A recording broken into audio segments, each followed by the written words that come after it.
इंदौर शहर की सबसे व्यस्त 60 फीट रोड बीती रात गुंडों के आतंक का अखाड़ा बनकर रह गई। थाना एरोड्रम क्षेत्र के अंतर्गत असामाजिक तत्वों के हौसले इतने बुलंद हो चुके हैं कि उन्होंने प्रतिष्ठित कृष्ण डेयरी एवं स्वीट्स पर खुलेआम हमला कर दिया। घटना के बाद आक्रोशित व्यापारियों ने दुकानें बंद कर चक्का जाम कर दिया और सड़क पर उतरकर पुलिस के खिलाफ जमकर नारेबाजी की। रोल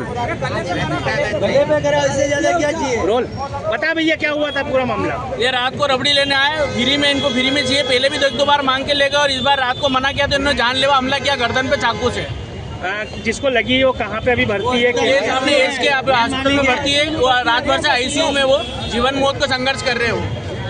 देखा जा रहा है कि लगातार शहर में घटनाएं बढ़ रही, पुलिस कमिश्नरी लागू है, इस पे अब क्या चाहेंगे? कुछ नहीं हो रहा है, ये पैसे दे के फिर भरी हो जाते हैं। हम चाहते हैं इनका मकान टूटे। हर बार का हो गया। यदि पुलिस आपकी मांगे नहीं मानती तो अगला आपका कदम क्या रहेगा? हम पूरी समाज एकत्रित होगी और हम आंदोलन करेंगे बड़ा। आपका नाम? हमारा नाम गणेश गुजर, समाज सेवी। कल साहब ये 7-8 लोग आए और दादागिरी करके पहले रबड़ी मांग के ले गए।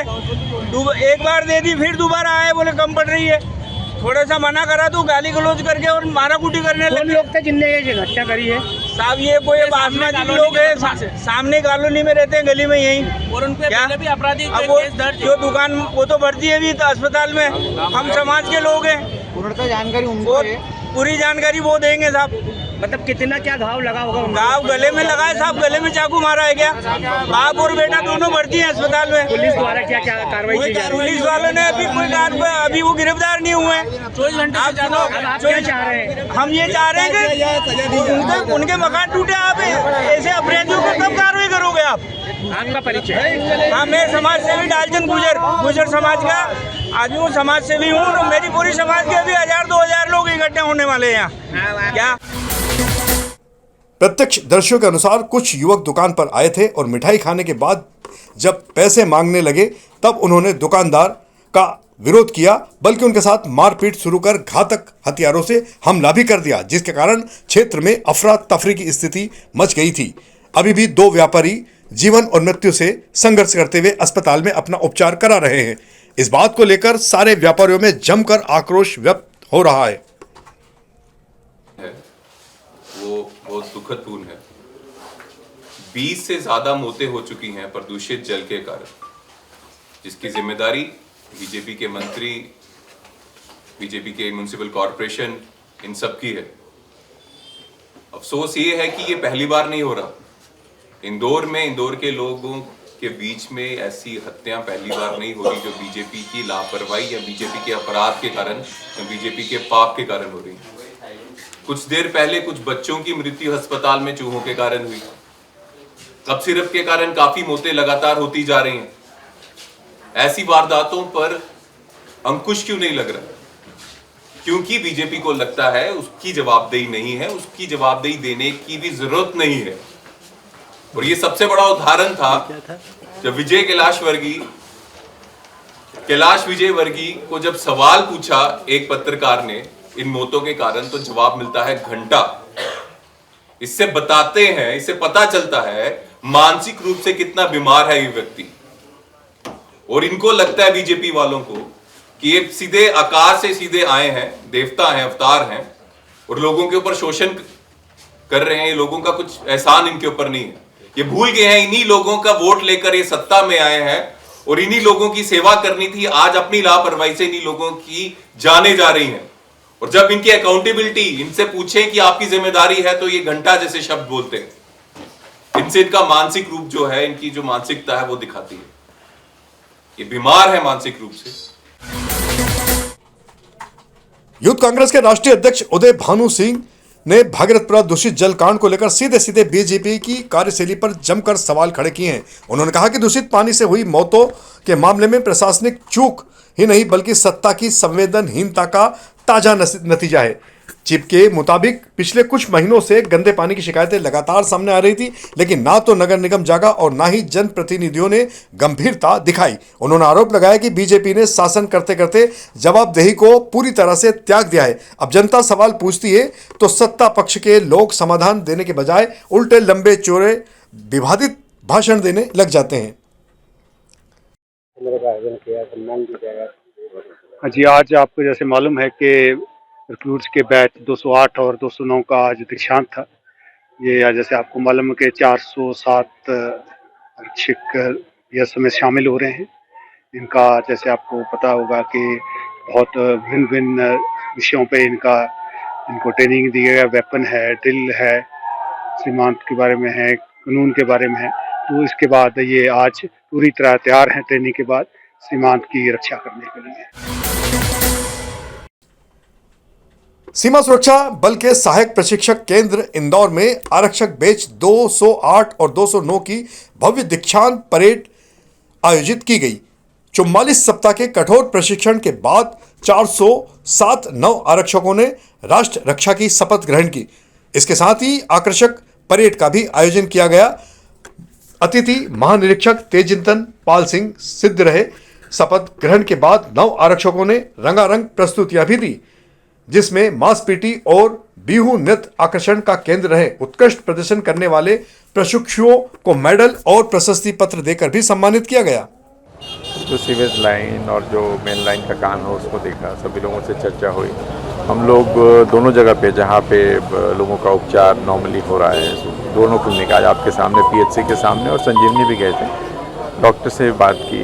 24 घंटे डॉक्टर्स की व्यवस्था है और उनके रिकॉर्ड्स वगैरह भी देखे तो लोगों की जो डायरिया के केसेस हैं उसमें काफ़ी कमी आई है। स्थिति धीरे धीरे सामान्य हो रही है। जो रूटीन नॉर्मली किसी भी समय जो ओपीडी में जो संख्या होती है लगभग उसी संख्या की तरफ हम लोग जा रहे हैं। सभी लोगों का काम लगातार चल रहा है। थोड़ा समय कुछ हिस्सों में तो हम लोग शुरू कर पाएंगे टंकी से, कुछ हिस्सों में नई लाइन डालने का काम चल रहा है, उसमें थोड़ा समय लगेगा। इंदौर के भागीरथपुरा क्षेत्र में जल जनित घटना के बाद हालात तेजी से सामान्य हो रहे हैं। स्थिति का जायजा लेने अपर मुख्य सचिव श्री नीरज मंडलोई और अनुपम राजन ने जिला प्रशासन व नगर निगम के अधिकारियों के साथ क्षेत्र का दौरा किया। अधिकारियों ने स्वास्थ्य सेवाओं, शुद्ध पेयजल आपूर्ति, स्वच्छता और ड्रेनेज कार्यों की समीक्षा की। ड्रेनेज और पेयजल लाइन डालने का काम तेजी से जारी है। अपर मुख्य सचिवों ने निर्देश दिए कि प्रत्येक नागरिक का स्वास्थ्य परीक्षण, फॉलोअप और जल गुणवत्ता की सतत निगरानी सुनिश्चित की जाए। जनप्रतिनिधियों के साथ मध्य प्रदेश शासन के वरिष्ठ अधिकारी एसीएस नीरज मंडलोई जी और राजन जी के साथ काफी लंबी चर्चा हुई है। कल से वो यहाँ है। उन्होंने भागीरथपुरा ही नहीं, पूरे इंदौर के डेवलपमेंट के बारे में अध्ययन भी किया। आज हम सब लोगों से चर्चा भी। निश्चित ही भागीरथपुरा अभी हमारा केंद्र बिंदु है और भागीरथपुरा में बहुत तेजी से स्थिति एकदम सुधर रही है। बीमारों की संख्या भी एकदम कम हो गई, मिनिमम हो गई है। और कल भी डायरिया के 4-5 ही पेशेंट आए थे। और इधर शनिवार को भागीरथपुरा मामले को लेकर एक अहम बैठक रेसिडेंसी पर आयोजित की गई। बैठक में कैबिनेट मंत्री कैलाश विजयवर्गीय, मंत्री तुलसीराम सिलावट, अपर मुख्य सचिव अनुपम राजन और नीरज मंडलोई सहित अन्य अधिकारी शामिल थे। इसके साथ ही विधायक गण भी मौजूद थे। इस बैठक में विजयवर्गीय ने कहा कि भागीरथपुरा में अब स्थिति नियंत्रण में है और स्वास्थ्य की दृष्टि से अब नए पेशेंट नहीं मिल रहे हैं। वहीं उन्होंने कहा कि इस भागीरथपुरा क्षेत्र में नई नर्मदा की पाइपलाइन और ड्रेनेज की पाइपलाइन डालने का कार्य चल रहा है और जल्द ही इसे पूरा भी कर लिया जाएगा। जय श्याराम बाबा की चरण पादुका यात्रा दिनांक 11 जनवरी रविवार दोपहर 3 बजे दास हनुमान बगीचे से निकलने जा रही है और यह यात्रा श्री दास हनुमान भक्तों और हनुमान भक्तों के द्वारा निकाली जा रही है। आपने देखा होगा कि आज सभी दास भक्तों जो यात्रा की व्यवस्थाएं देख रहे हैं, आज उनकी आपस में मीटिंग और चर्चा हुई थी कि इस यात्रा में सभी जो हनुमान भक्त और बाबा के भक्त पधारेंगे, उनका यात्रा सुगमी रूप से व्यवस्थित तरीके से रास्ते में कोई विघ्न नहीं आए, इसके लिए चर्चा हुई थी। 11 जनवरी रविवार दोपहर 3 बजे इंदौर के सुप्रसिद्ध श्री दास हनुमान बगीचे से प्रारंभ होने वाली जय जय श्याराम बाबा की चरण पादुका यात्रा अपने भव्य स्वरूप और अनुशासित आयोजन के कारण विशेष मानी जाती है। यात्रा इस बार बड़ा गणपति, टोरी कार्नर, लोहारपट्टी, कैलाश मार्ग, अंतिम चौराहा, पंचकुइया और भूतेश्वर महादेव मंदिर होते हुए पुनः दास बगीची पहुंचेगी। करीब 2.5 किलोमीटर लंबे मार्ग पर 200 से अधिक स्वागत मंच बनाए गए हैं, जहां पुष्प वर्षा कर श्रद्धालुओं का अभिनंदन किया जाएगा। यात्रा के आगे तोप से फूलों की वर्षा की जाएगी। इसके साथ ही बैंड, हाथी, घोड़े, ऊंट आकर्षण का केंद्र रहेंगे। उज्जैन की भस्म रमैया मंडली, 2 अन्य भजन मंडियां सहित 71 सदस्यीय हनुमत ढोल ताशा पार्टी, 1000 वेद पाठी ब्राह्मण, 101 शंखधारी ब्राह्मण वैदिक वातावरण का गुंजायमान करेंगे। जेनसोन चले जाते हैं, हम ही को बनना पड़ता है, कितना परेशान होना पड़ता है। ड्रम भर लेते हैं तो बोले यहाँ से हटाओ, जाम हो रहा है। होदी में हम डलवाते नहीं, होदी पानी पी जाती है। वो पानी उसमें डलवाएंगे जिससे तो किसी और के घर जाएगा तो वो यूज करेगा। कितने दिन हो गए आपको पानी के लिए परेशान होते हैं? हम लड़ाई झगड़ा कर करके तो 2-3 ड्रम भर पाते, पर सामने वाले को तो 4 दिन से पानी नहीं मिल रहा। कल ही हमने डलवाया थोड़ा बहुत, बाकी सब जैसा दुनिया का चल रहा है वैसा हमारा चल रहा है भैया। पानी तो हमको बड़ी मुश्किल से ही मैनेज करना पड़ रहा है। गंदा ही पानी आ रहा है, नल में भी, बोरिंग का भी और नर्मदा का भी गंदा ही पानी आ रहा है यहाँ पर, हमारे यहाँ पर अभी भी गंदा ही है। और वो अनाउंसमेंट भी करके जा रहे हैं कि पानी गंदा ही है, आप वापरो मत उसे। पर हम वापरेंगे क्या? मतलब नहाने के लिए, बर्तन के लिए, कपड़े के लिए पानी तो लगता ही। चलो पीने के लिए बॉईल कर लो या बाहर से मंगा लो, पर अदर कामों के लिए भी पानी लग रहा है ना हमें। हम फिर वो टैंकर से भी भरो तो बहुत दिक्कत आ रही टैंकर से पानी भरने के लिए हम लोगों को। हाँ बोलो, आप दोनों ही बोल दो, एक एक करके। नहीं, हमारी भी यही अपेक्षा है कि भाई जो भी ये जो चल रहा है कि अब आगे से कोई दिक्कत ना आए। जैसी जो अभी प्रॉब्लम हुई है वो प्रॉब्लम अब नहीं होना चाहिए। और पानी के लिए अभी तो बहुत संघर्ष करना पड़ रहा है, क्योंकि देखो पानी के लिए हमारे पास इतने बड़े बड़े बर्तन है नहीं। पानी नहीं आ रहा है। वो बोल रहे हैं कि पानी सच आ रहा है, आप मत भरना, पर बाकी अभी तो बोल रहे हैं कि अभी मत भरो। ये दिक्कत तो हमारे लिए बहुत बड़ी, क्योंकि पुरुषों ना सब अपने अपने जॉब पे निकल जाते हैं सुबह सुबह, वो तो रहते ही नहीं है, लेडीज ही रहती है अधिकतर, तो वो पानी कैसे भरेंगे। और इधर भागलपुरा में पानी की समस्या अब सिर्फ सुविधा का सवाल नहीं रहेगी, बल्कि यहाँ सम्मान और सुरक्षा से जुड़ा मुद्दा बनती जा रही है। इलाके में नलों से पानी नहीं आ रहा है और थोड़ी जो आपूर्ति हो रही है वह टैंकरों के भरोसे पर है। टैंकर कब आएगा, कितना पानी मिलेगा और किसे मिलेगा, इस बात की जानकारी किसी को नहीं है। पूरी तरह अनिश्चितता का माहौल है। दिनचर्या पूरी तरह बिगाड़ दी गई है। टैंकर के पहुंचते ही बाल्टियां और डिब्बे लेकर भीड़ उमड़ पड़ती है। कई बार हालात इतने तनावपूर्ण हो जाते हैं कि झगड़े की नौबत आ जाती है। वहीं दूसरी ओर इंदौर नगर निगम यहां भरपूर जल आपूर्ति करने का दावा कर रहा है। स्थानीय नागरिकों ने निगम के सारे दावे को झूठा करार दिया है।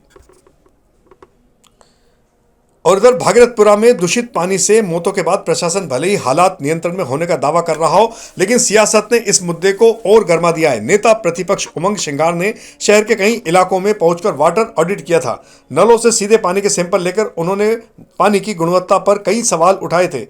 जमीनी हकीकत सरकारी दावों से बिल्कुल अलग नजर आई। कांग्रेस का आरोप है कि लंबे समय से शहर की पाइपलाइन व्यवस्था जर्जर है। सीवरेज और पेयजल लाइनें आपस में मिल रही है और नगर निगम ने समय रहते कोई ठोस कदम नहीं उठाया। इंदौर शहर कांग्रेस अध्यक्ष चिंटू चौकसे का कहना है कि सिर्फ एक इलाके को राहत देकर प्रशासन अपनी जिम्मेदारी से नहीं बच सकता, क्योंकि कई वार्डों में अभी भी लगातार गंदे पानी की शिकायतें सामने आ रही है। कांग्रेस का कहना है कि यदि अभी भी प्रशासन और निगम नहीं जागा तो यहां भी भागीरथपुरा जैसे हालात और भी कई वार्डों में बन सकते हैं। हाँ, मुझे लगता है कि भागीरथपुरा की घटना ने पूरे शहर के लोगों को जगा दिया। अगर इंदौर शहर में अगर आप सबसे बड़ी लड़ाई अगर किसी चीज़ की है तो वो स्वच्छ पानी की है। स्वच्छ पानी जनता का अधिकार है और सरकार की जिम्मेदारी है। निश्चित रूप से हमारा कांग्रेस पार्टी का संकल्प है, हमारे प्रदेश के अध्यक्ष जीतू पटवारी जी के नेतृत्व में, कि हम इंदौर शहर के लोगों को स्वच्छ जल दिलवा कर ही रहेंगे। उनकी पूरी लड़ाई लगेंगे, ताकतवर तरीके से लड़ेंगे। और आने वाले साल, सवा साल में जो नगर निगम के चुनाव हैं, निश्चित रूप से जिस तरीके से ये काला चेहरा भारतीय जनता पार्टी का उजागर हुआ और जिस तरीके से इंदौर को कलंकित करने का काम इंदौर शहर के महापौर पुष्पमित्र भार्गव जी ने करा, निश्चित ही आने वाला कल अच्छा होगा, व्यवस्थित होगा। इसी को लेकर हमारे नेता प्रतिपक्ष जी के साथ हम कल पूरे 4-6 वार्डों में गए, देखा नर्क जैसा जीवन जी रहे लोग। इतना गंदा पानी कि आप हाथ नहीं धो सकते, पीना तो बहुत दूर की बात है। तो निश्चित ही ये कलंक है जो इंदौर नंबर 1 है। इस सब को मिटाना है तो सबसे पहले इस भारतीय जनता पार्टी को निस्तो नाबूद करना जरूरी है। सेंट्रल जिमखाना क्लब की मेजबानी में आयोजित प्रतिष्ठित अखिल भारतीय फुटबॉल स्पर्धा में क्वार्टर फाइनल मुकाबले पूरी तरह हाई वोल्टेज रहे। पहले क्वार्टर फाइनल में MYJ मुंबई और NFA नीमच के बीच कड़ा मुकाबला खेला गया, जहां नीमच ने शुरुआती 15 मिनट में शाहरुख खान और मोहम्मद जावेद के गोल से मुंबई को चौंका दिया, लेकिन इसके बाद अनुभवी मुंबई की टीम ने मैच पर पूरी तरह अपना नियंत्रण कर लिया। 20वें मिनट में किरण, 27वें मिनट में हिमांशु, 40वें मिनट में तन्मय और 70वें मिनट में समीर के शानदार मैदानी गोल ने मैच का रुख ही पलट कर रख दिया और मुंबई ने 4-2 से जीत दर्ज कर अंतिम 4 में प्रवेश कर लिया। दूसरे क्वार्टर फाइनल में राजस्थान 11 जयपुर और बिल्टअप क्लब रायसेन के बीच कड़ा संघर्ष देखने को मिला। इसी तरह अन्य टीमों के बीच भी कड़ी स्पर्धा देखी गई।